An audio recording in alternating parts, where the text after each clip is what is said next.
Hello and welcome to this video where I'll be sharing some tricks when it comes to the base customization feature in the Long Dark.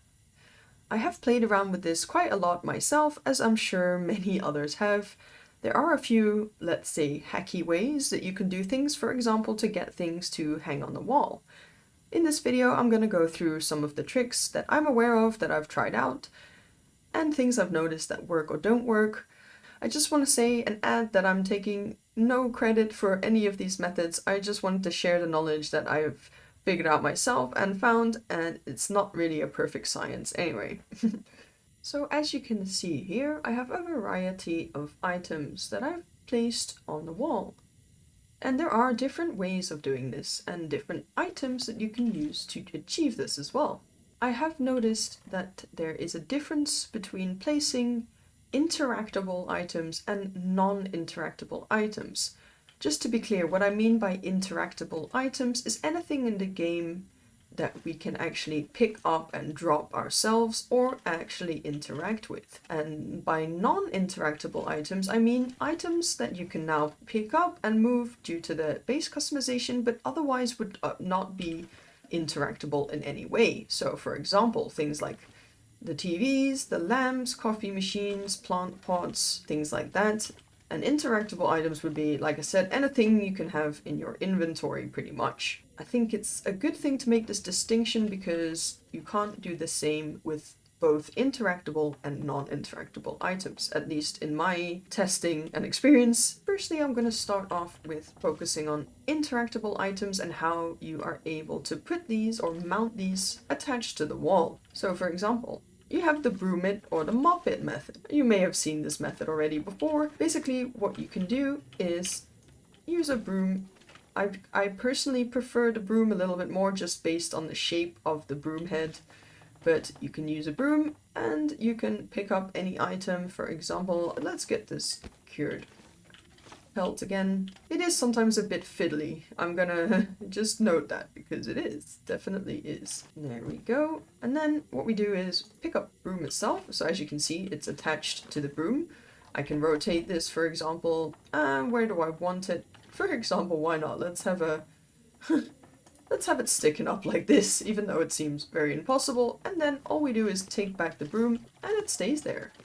So this works, as I said, for hides, as you can see. You can do this with a variety of items. For example, you can also use it to hang up your cooking pots. For example, let's put this skillet right onto here. And then there we go. Let's try and make it look as realistic as possible. And then we take the broom away, and there we go. It's not perfect, but it still looks like the pan is hanging on the wall. So that is the broom it or mop it method. Another item that you can use is this very handy desk calendar. Now, I'm sure a lot of people are indeed already familiar with this trick. I don't know who originally kind of posted about it wherever, but it is definitely one of the tricks. So you place one of these desk calendars on the ground, for example, and you can pick up any item you like. Again, interactable items. So, like I said, you can even do it, as I show here, with cured as well as curing items. Just to note, so something like saplings or hides will continue to cure if you place them on the walls. So that's using the desk calendar. You can do that with, for example, all of these items here I've placed using the desk calendar. Same concept. Place it on the ground, put the item on it, place it on the wall, then take away the calendar, and your item should stay in its desired location on the wall. Same goes, for example, this. You can do it with pretty much, as I said, I'm pretty sure I haven't tested every single interactable item in the game, but I think the concept is pretty much the same, that you can do it with any interactable item. Another very useful item to have around if you want to try and do a variety of things is one of these shelves. This shelf or this shelf, and I think there's one more variant of shelf which you can use for this method. However, for example, these shelves here do not work. These you cannot take, you cannot place, you can move them around in the room, but you can't actually take them into your inventory, which is what you need to be able to do. So for example, this kind of shelf is great to have for quite a lot of functions. For example, As you can see these books here, again, another method you might have seen is being able to place books like this using the shelf. Let me just show you how that works if you don't know already. So basically, place a book onto the shelf, rotate it into and place it or position it in your desired location. Whoop, sometimes again it's a bit fiddly. Then we're going to take the shelf and it's left to stand. So you can pretty much do that book by book, place them how you like, put them at a bit of an angle as well if you like to. Make it look a bit more natural. So that's one great thing you can do with the shelf. Another thing you can do is indeed just stack your food, if you'd like, against the wall like this, or stack your cans. Very similar concept. Basically, let's, for example, take this one. You place it on your shelf, and you can position it where about. Okay, so I put the can a little bit forward, but you can basically, again, this is fiddly, and if you want things really perfect, whoop, okay. It's gonna take a little time, but then okay, that was pretty bad. But then we take it away, and there we go. So you can do the same thing for the canned foods. This fish I did with the desk calendar trick, and these pills obviously with the shelf. But yeah, same with these. If you want to have these sticking out along your wall, why not? You can do it. Another thing you can also even do with the shelf is, for example, if you want to maybe have all of your wood in a little crate like this, sometimes how you do find it naturally in the game, but if you want to replicate that kind of idea, what you can do is, well, obviously put the crate somewhere near a wall. That would help. Obviously there are certain limitations maybe to this, for example, but basically what we can do is place a piece of wood, and we can just angle it, place the shelf again, take it away, and there you go.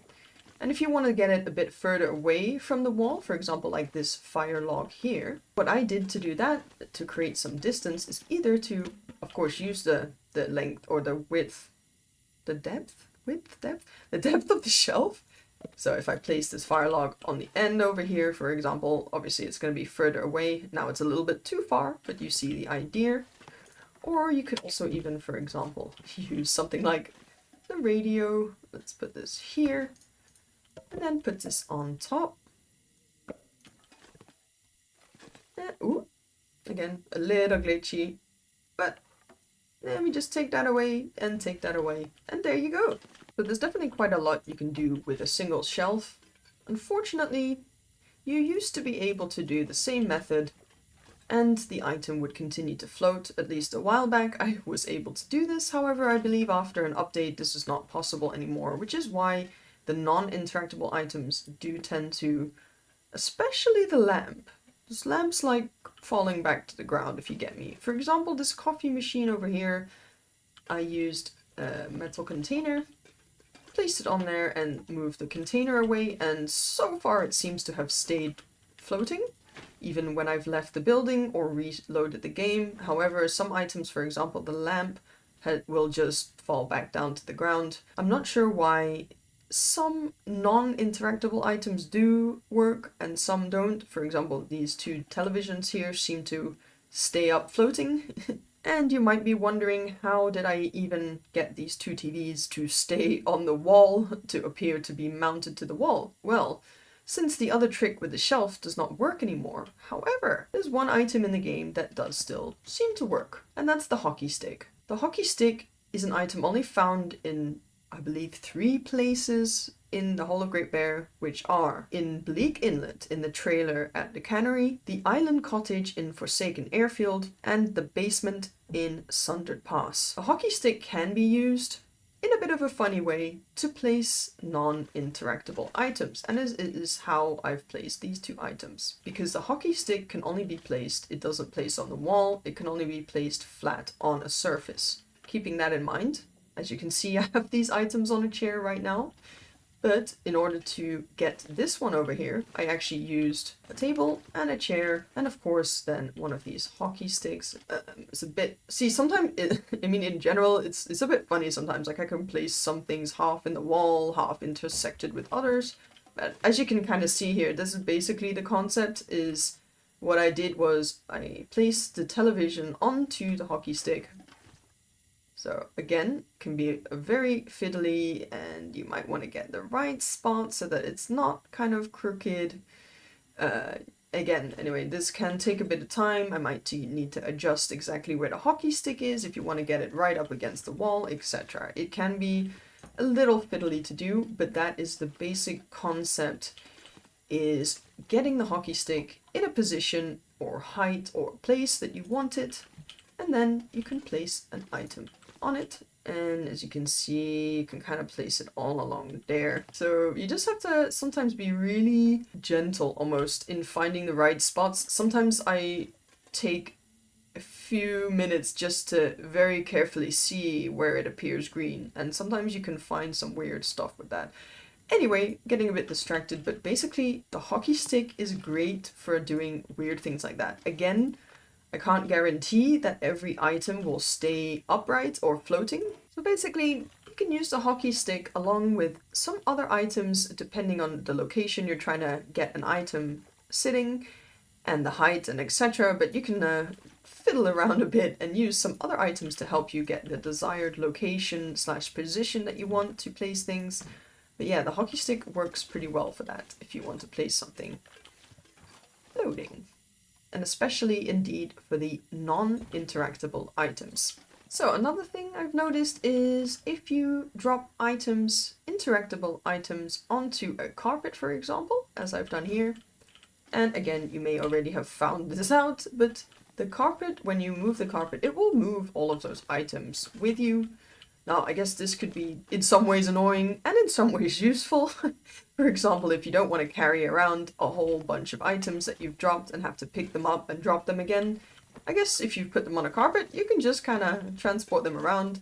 Obviously, Trappers is a rather small interior, but somewhere like the farmhouse or the camp office, this could be useful for moving items around. For example, you could even make all the piles of items that you want in little sections like medical supplies and, I don't know, food, whatever. And then you can take it to the spot where you want to stock it up or whatever, if you get what I mean. Another useful thing to know, and a lot of people may already know this indeed, is that if you want to place items such as cans, for example, nearby each other, if you want to organize your cans and stock them all neatly in a row, for example, if you have shelves or whatever, a good thing to do is first of all, drop your items on the ground in the interior, and just to demonstrate, as you can see, the nearest spot I can place this can to the other one is with a bit of a gap. You can see the gap here. Now let's do it with this one as well, as you can see. Okay, so pretty much there's a bit of a gap, right? So what we can do is drop your items on the ground, exit the interior, re-enter the interior, and hopefully you should be then able to place the item a lot nearby. As you can see here. Ooh. Again, it's always a little fiddly. There we go. Sometimes the rotation of the item also matters. So, there we go. Now, as you can see, they're a lot nearby each other. So for example, indeed, if you are stocking up some shelves and you want to make most of the space, this is a good way to do that. I personally do quite enjoy the base customization, and I like that it leaves you room to experiment a bit with things like this. And of course, feel free to experiment yourself. Just think, you know, there's some surfaces that you may not expect certain items to be able to be placed on. For example, I'll give you an example over here. Obviously, this window ledge looks way too small to place a plant on. However, if you just get the right spot, sometimes you can find little weird things like this. Because yeah, why not? We got a plant in the window. Also with the hockey stick, for example, again, it even attaches on this surface over here. I could even try to... This might not work. I'm just winging it a bit here, but... Whoop, yeah, sure. Let's have a coffee machine that's half in the wall. Why not? But yes, so I just wanted to share some of the knowledge about these little tips and tricks, I guess, for base customization, for how to do things that are maybe not usual and expected. Obviously, with a lot of normal items, like paintings and things like that, you can just directly place them on the wall. But if you want to do things like this, make things look like they're hanging up or mounted to the wall, etc. Or make a nice display of your weapons and tools or clothing or hides, whatever it is, you can do that. Also, just to add that this is working at the time of recording this video. Of course, there may be future updates or other things that change the way the base customization works in general. As I said, there has even already been a few things you used to be able to do, which you can't anymore. So there we go. So it is subject to change, let me put it like that.